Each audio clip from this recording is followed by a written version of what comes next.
Muy buenos días, apreciados hermanos. Les saluda su amigo, el pastor Eleazar Santiago Morales. Hoy es martes 9 de diciembre y la escuela sabática se titula Perseguidos por el pasado. Leemos Josué capítulo 22, versículo 13 al versículo 15, a la luz de Números capítulo 25.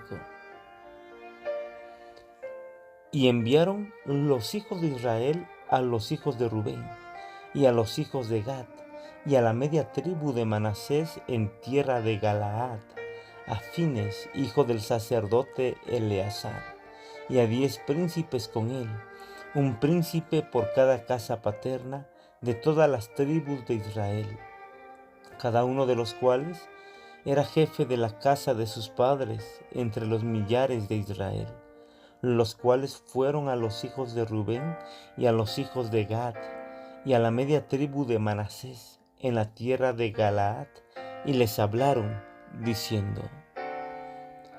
Números capítulo 25 nos dice: moraba Israel en Sitín, y el pueblo empezó a fornicar con las hijas de Moab, las cuales invitaban al pueblo a los sacrificios de sus dioses, y el pueblo comió y se inclinó a sus dioses.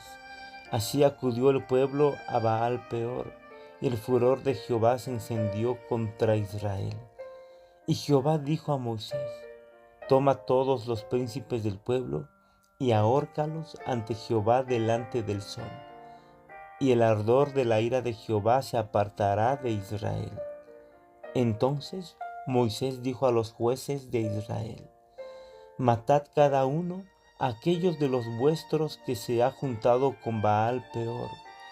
Y he aquí, un varón de los hijos de Israel vino y trajo una madianita a sus hermanos, a ojos de Moisés y de toda la congregación de los hijos de Israel, mientras lloraban ellos a la puerta del tabernáculo de reunión.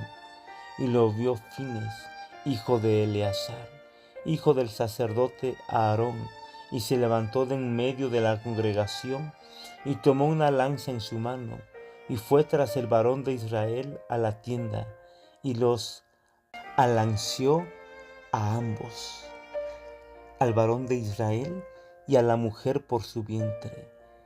Y cesó la mortandad de los hijos de Israel, y murieron de aquella mortandad 24,000.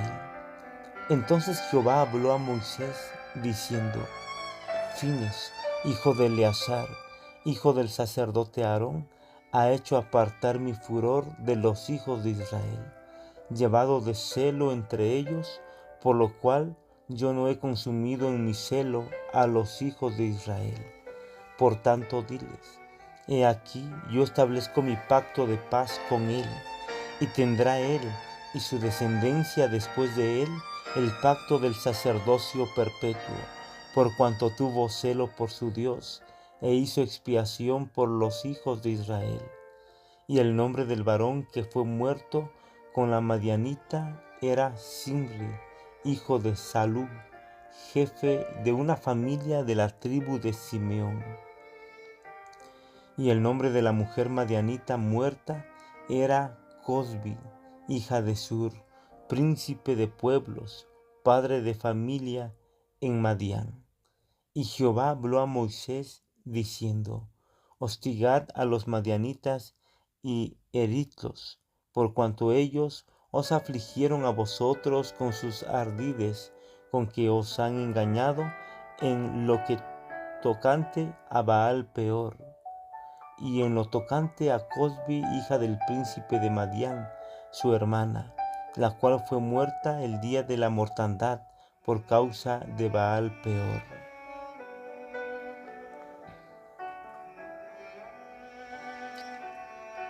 Antes de dar pleno crédito a los rumores acerca de lo que podía ser interpretado como una declaración de independencia, las 9 tribus y media, denominadas 2 veces como los hijos de Israel, enviaron una delegación para aclarar la intención y el significado del altar. La comitiva estaba encabezada por Fines, hijo del sumo sacerdote Eleazar, quien sucedería a éste tras su muerte. Fines ya había adquirido cierta autoridad como el sacerdote que puso fin al libertinaje de Israel en Baal Peor. Lo vio Fines, hijo de Eleazar, hijo del sacerdote Aarón, y se levantó de entre la congregación, tomó una lanza en su mano y fue tras el israelita a la tienda, y alanceó al hombre y a la mujer por sus vientres, y cesó la mortandad de los israelitas. Eso lo leímos en Números capítulo 25, versículo 7 al versículo 8. Fines seguramente tenía alguna influencia. Los otros emisarios eran representantes de las 9 tribus y media que estaba al oeste del Jordán, cada uno de ellos jefe de una familia, literalmente jefe de la casa de su padre, de entre las tribus de Israel. La delegación inició la acusación de sacrilegio y rebelión con la fórmula profética oficial que dice así. La diferencia aquí fue que no era el Señor quien hablaba, sino toda la congregación del Señor. Josué capítulo 22, versículo 16 nos dice, toda la congregación de Jehová dice así, ¿qué transgresión es esta con que prevaricaréis contra el Dios de Israel para apartaros hoy de seguir a Jehová, edificándoos altar para ser rebeldes contra Jehová?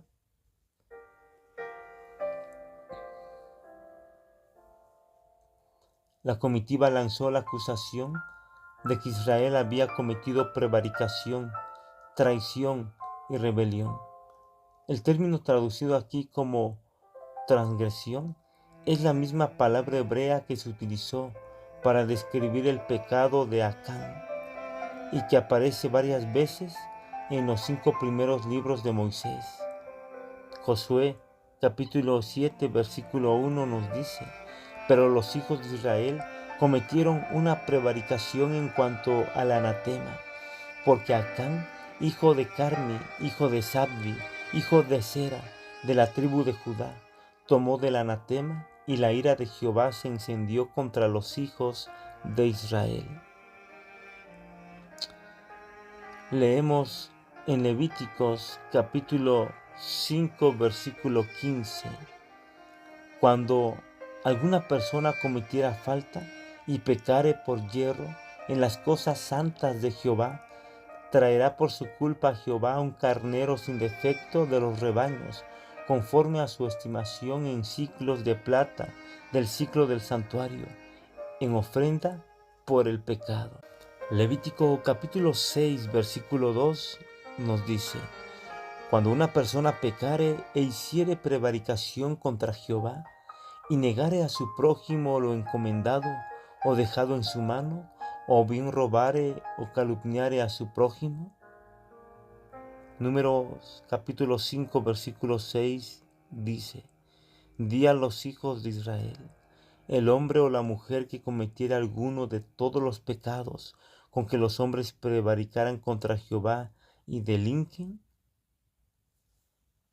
Número capítulo 5 versículo 12 dice, habla a los hijos de Israel y diles, si la mujer de alguno se descarriare y le fuere infiel,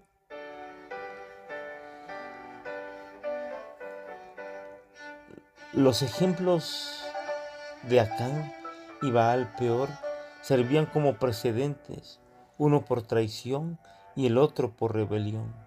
También expresaban el temor de las 9 tribus y media de que el acto de construir un altar no autorizado condujera a la apostasía, la idolatría y la inmoralidad, lo que provocaría la ira del Señor sobre toda la nación. Todos hemos tenido experiencias negativas que tienden a determinar nuestra manera de afrontar incidentes similares en el futuro.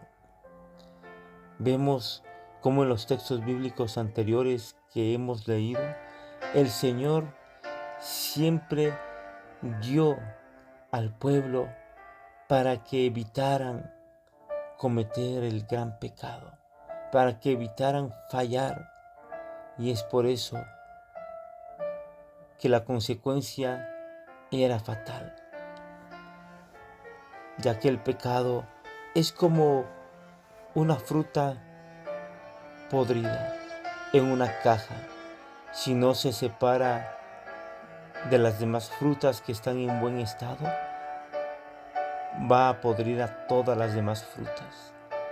Por eso, apreciados amigos y hermanos, debemos ver la bendición de Dios sobre el pueblo al apartar a aquella persona que había ocultado su pecado y que no lo había confesado ante Dios. La sierva del Señor, Elena de White, nos dice: por consejo de Balaam, el rey de Moab decidió celebrar una gran fiesta en honor de sus dioses. Y secretamente se concertó que Balaam indujera a los israelitas a asistir. Ellos le consideraban profeta de Dios y no les fue difícil alcanzar su fin. Gran parte del pueblo se reunió con él para asistir a las festividades. Se aventuraron a pisar terreno prohibido y se enredaron en los lazos de Satanás. Hechizados por la música y el baile y seducidos por la hermosura de las vestales paganas, desecharon su lealtad a Jehová. Mientras participaban de la alegría y los festines, el consumo de vino ofuscó sus sentidos y quebrantó las vallas del dominio propio. Predominó la pasión en absoluto y, habiendo contaminado su conciencia por la lascivia, se dejaron persuadir a postrarse ante los ídolos. Ofrecieron sacrificios en los altares paganos y participaron en los ritos más degradantes. No tardó el veneno en difundirse por todo el campamento de Israel como una infección mortal. Los que habían vencido a sus enemigos en batalla fueron vencidos por los ardides de mujeres paganas. La gente parecía atontada. Los jefes y hombres principales fueron los primeros en violar la ley, y fueron tantos los culpables que la apostasía se hizo nacional. Allegóse al pueblo a Baal Peor. Cuando Moisés se dio cuenta del mal, la conspiración de sus enemigos había tenido tanto éxito que no solo estaban los israelitas participando del culto licencioso en el monte Peor, sino que comenzaban a practicarse los ritos paganos en el mismo campamento de Israel. El viejo Adalid se llenó de indignación y la ira de Dios se encendió.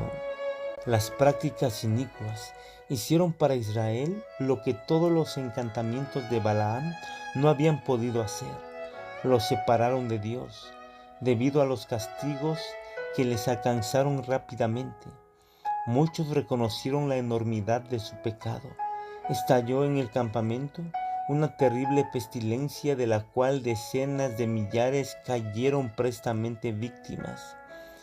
Dios ordenó que quienes encabezaron esa apostasía fuesen ejecutados por los magistrados. La orden se cumplió inmediatamente. Los ofensores fueron muertos y luego se colgaron sus cuerpos a la vista del pueblo, para que la congregación, al percibir la severidad con que eran tratados sus cabecillas, adquiriese un sentido profundo de cuánto aborrecía Dios el pecado y de cuán terrible era su ira contra ellos. Todos creyeron que el castigo era justo, y el pueblo se dirigió apresuradamente al tabernáculo, y con lágrimas y profunda humillación confesó su gran pecado. Mientras lloraba, hacía ante Dios a la puerta del tabernáculo, y la plaga aún hacía su obra de exterminio, y los magistrados ejecutaban su terrible comisión. Simri, uno de los nobles de Israel, vino audazmente al campamento, acompañado de una ramera madianita, princesa de una familia distinguida de Madián. a quien él llevó a su tienda. Nunca se ostentó el vicio más osado o tercamente. Embriagado de vino, Zimri publicó su pecado como Sodoma y se enorgulleció de lo que debería haberle avergonzado. Los sacerdotes y los jefes se habían postrado en aflicción y humillación, llorando entre la entrada y el altar, e implorando al Señor que perdonara a su pueblo y que no entregara su heredad al oprobio. Cuando este príncipe de Israel hizo alarde de su pecado en presencia de la congregación, como si desafiara la venganza de Dios y se burlara de los jueces de la nación, Fines, hijo del sumo sacerdote Eleazar, se levantó de entre la congregación y haciendo una lanza, fue tras el varón de Israel a la tienda y lo mató a él y a la mujer.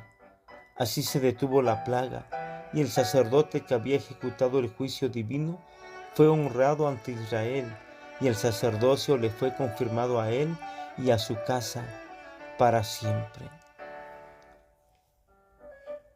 Es interesante, apreciados hermanos y amigos, cómo el Señor buscaba que su pueblo viviera en santidad, apartado del pecado, porque el pecado te denigra, te destruye lentamente. El pecado al final llevará tu vida a la muerte. Y es por eso que el Señor buscaba que la nación de Israel pudiese vivir rectamente ante sus ojos. Hoy día el Señor no pide menos que hacer su voluntad, que guardar sus mandamientos y que confiar plenamente en Él es la mejor decisión que podemos tomar en nuestra vida. Permitamos que el Señor Jesucristo pueda fortalecer nuestra vida, pueda ayudarnos a vivir el santo evangelio y así tener la plena confianza que en sus santas manos nuestra vida está asegurada. Que Dios te bendiga. Vamos a orar. Querido Padre Celestial, te damos muchas gracias por tu santa palabra. Gracias por recordarnos que el pasado debe ser un testimonio vivo para las nuevas generaciones. Enséñanos a hacer tu voluntad. Perdona nuestros pecados y guía nuestra mente y nuestro corazón a vivir en tus mandamientos y a confiar plenamente que el sacrificio expiatorio por nuestros pecados que hizo Cristo Jesús en la cruz del Calvario nos limpia de todo pecado. Y así, Padre eterno, vivir íntegramente en tus santas manos. Permite que el Espíritu Santo guíe nuestra vida y que todo lo que realicemos pueda ser bajo su dirección. En el nombre de Jesús te lo pedimos. Amén.